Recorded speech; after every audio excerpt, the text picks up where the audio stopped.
In the year 1095, Europe stood on the edge of transformation. A continent scarred by famine, violence, and endless feudal wars seemed an unlikely stage for a movement that would shake the world. Lords fought neighbors for castles, knights pillaged peasants, and kings struggled to hold fragile thrones. Yet in the midst of this fractured landscape, a new vision began to take root, one that promised both salvation and glory. It was not born in a battlefield, but in a council chamber at Clermont, where Pope Urban II rose before a crowd of nobles and clergy, his voice echoing with fervor. He spoke of a distant land, of Christian pilgrims harassed, of holy places defiled, of the great city of Jerusalem under the dominion of the Seljuk Turks. Urban's words struck deeper than a sermon. He cast the struggle not as a mere war, but as a divine summons. "Take up the cross," he proclaimed, "and march east to free the sepulchre of Christ." To those who fought, he promised remission of sins, absolution for a lifetime of wrongs. In that moment, the endless cycles of petty feudal strife seemed to pale before a cosmic purpose. The cry of "Deus vult, God wills it," rose from the assembly like thunder. It spread like fire across Europe. In villages, castles, and monasteries, men and women embraced the cause. Knights stitched crosses to their tunics. Peasants carved crude symbols into their garments. Bishops urged their flocks forward. For the first time, Europe's warriors saw a chance to turn their swords away from each other and toward a single holy enemy.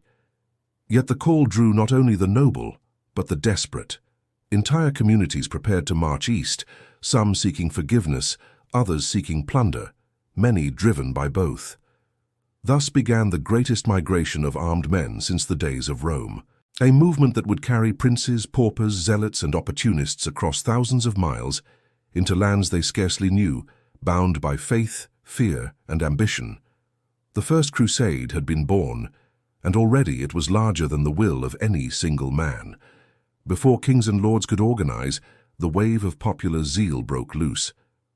In the spring of 1096, a ragtag host of peasants, monks, and low-born knights assembled under the preaching of Peter the Hermit, a wiry, fire-eyed figure whose charisma moved crowds to tears.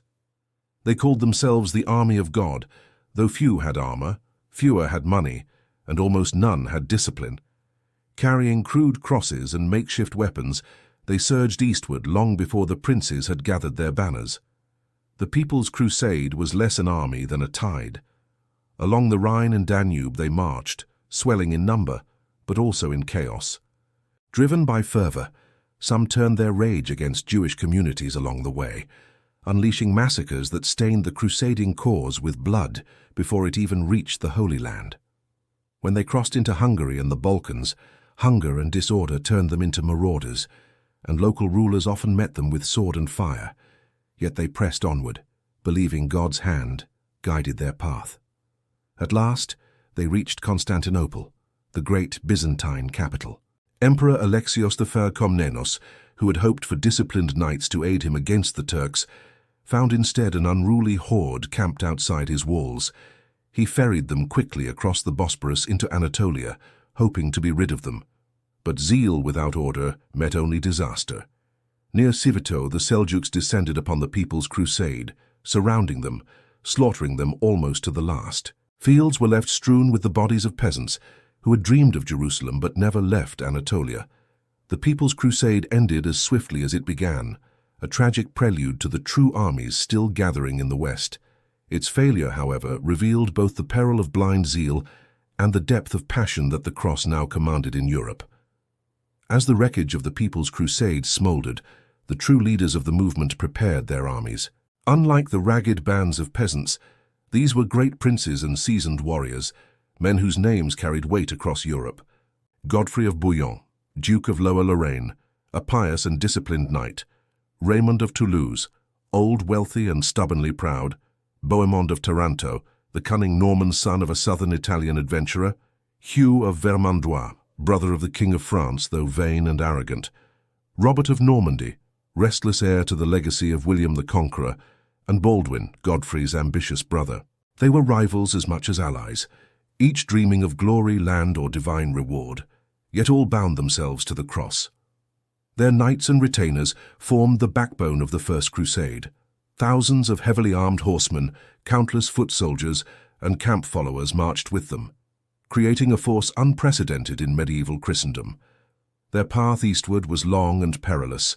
Through Hungary and the Balkans they trudged, enduring suspicion and hardship. Some armies fought skirmishes with locals, others strained relations with the Byzantine Empire.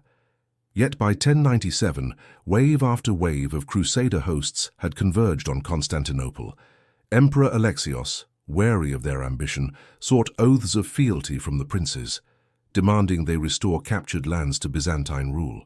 Some swore reluctantly, others evaded, but all knew they needed the emperor's aid. For only with his ships could they cross into Asia Minor, and only with his supplies could they hope to survive the long campaign ahead.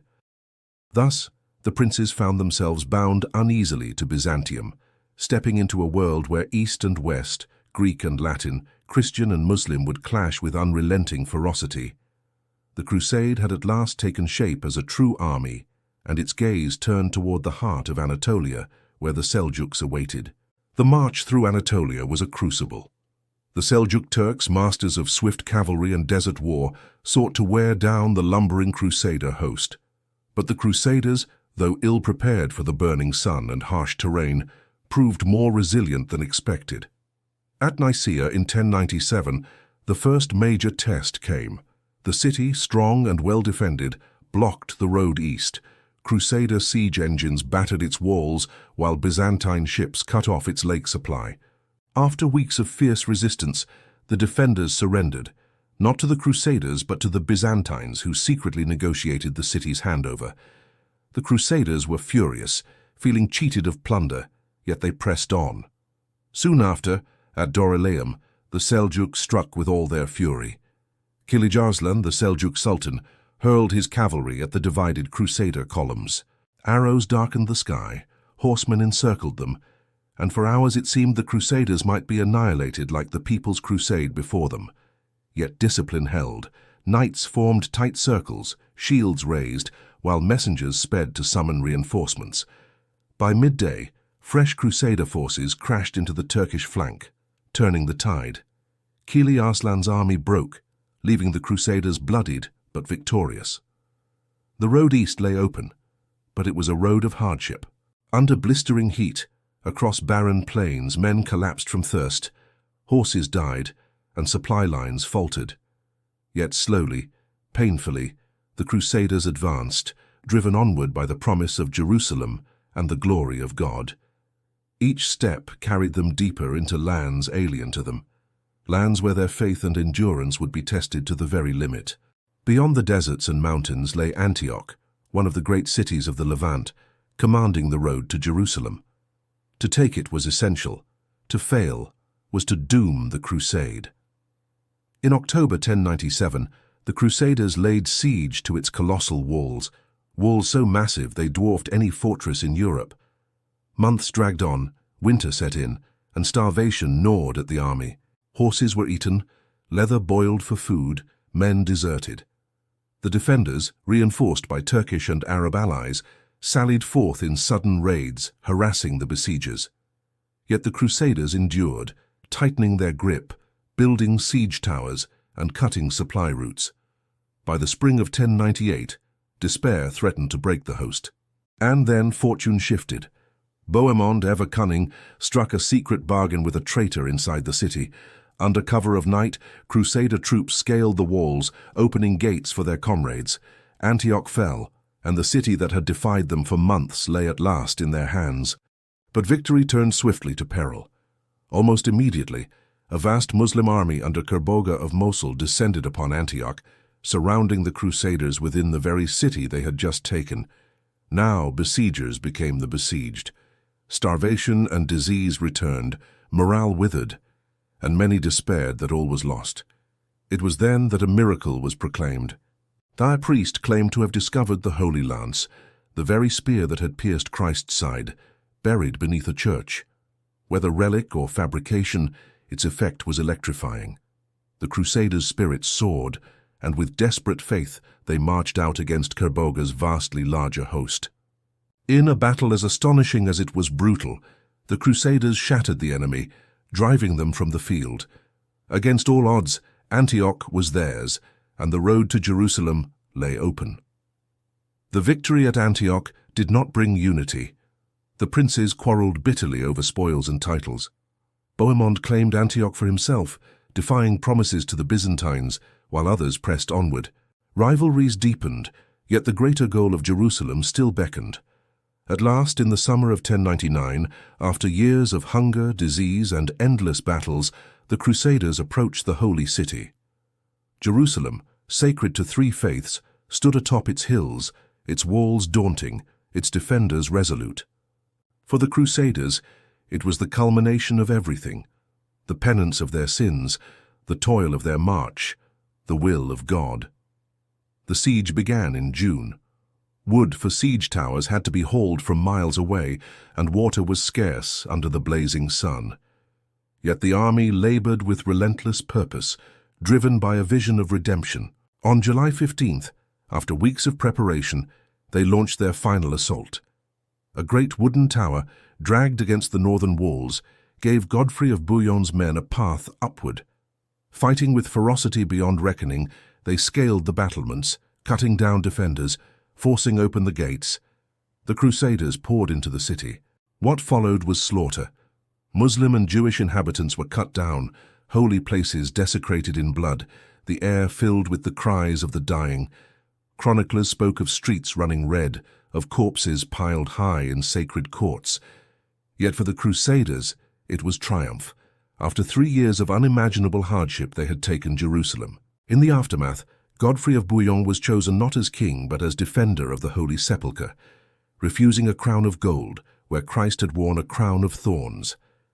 A new Latin kingdom was born, fragile and small, but for a moment it seemed a victory ordained by heaven itself. The First Crusade had begun as a call from a pope and ended with Christian banners flying over Jerusalem. It had seen peasants march to their doom, princes carve out realms, and an army of Europe accomplish what seemed impossible. Yet the cost was staggering: countless lives lost, ancient cities ravaged, communities destroyed. The Crusaders had claimed victory, but it was one steeped in blood. For Europe, the Crusade ignited a new age. Pilgrimage and holy war were fused together, faith and violence entwined in a way that would shape centuries. For the Byzantine Empire, it brought both relief and betrayal, allies who became rivals, and the seeds of future discord. For the Islamic world, it was a catastrophe, a shocking loss of Jerusalem that would stir new leaders and new campaigns of resistance. The Crusaders, though few in number, had carved out a foothold in the East. But their triumph would not go uncontested. In the years to come, their fragile kingdoms would face relentless attack, and the memory of conquest would burn in the minds of their enemies.